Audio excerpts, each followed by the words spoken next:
setting up the backdrop here, as I'm sure you all live on this on a day-to-day basis, you're very aware of the fact that volumes in food and beverage are challenged. They may be down within certain categories, they may be up in certain other categories, but inherently, if you look across food and beverage, we've got an environment whereby volumes are challenged, and the challenge is also sits sort of more so on the larger companies, because you're seeing that the larger companies are losing the share game, okay, both to smaller companies, in this case less than $1 billion, as well as to medium companies as well. So shareholders and investors are inherently concerned as to where the next wave of growth is going to come from. At the same time, consumer composition in the US is changing. I mean, whether one's talking about millennials, talk about them in a second, but it's not just millennials, it's a whole bunch of things. You're seeing a growth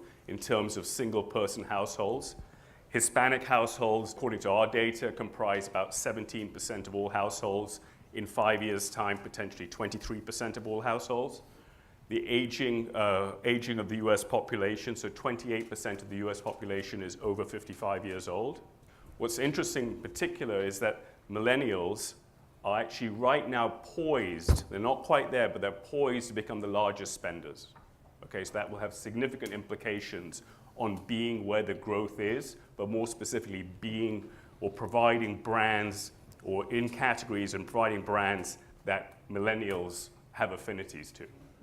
Their lifestyles and values are changing as well. So I'm sure you could all write 8 broad trends that you see within food and beverage or that you see within CPG. For discussion, here are 8.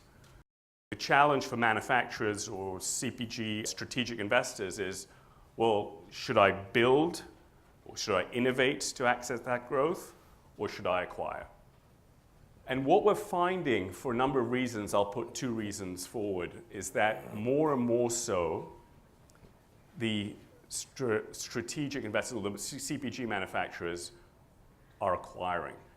And they're acquiring companies that are smaller than companies they used to acquire in the past. Big reason is they don't believe, 2 reasons. One, they don't believe that their legacy brands necessarily translate to those categories or those demand spaces or those growth pockets that we identified earlier.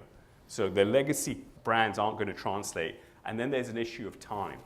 And the issue of time is that they want to rapidly access those brands, and what we're finding is that there's been a lot more capital, not only so far I've just talked about the strategic investors, but the financial investors. So a lot more financial investors have come into food and beverage, okay, which just raises the competition for these assets.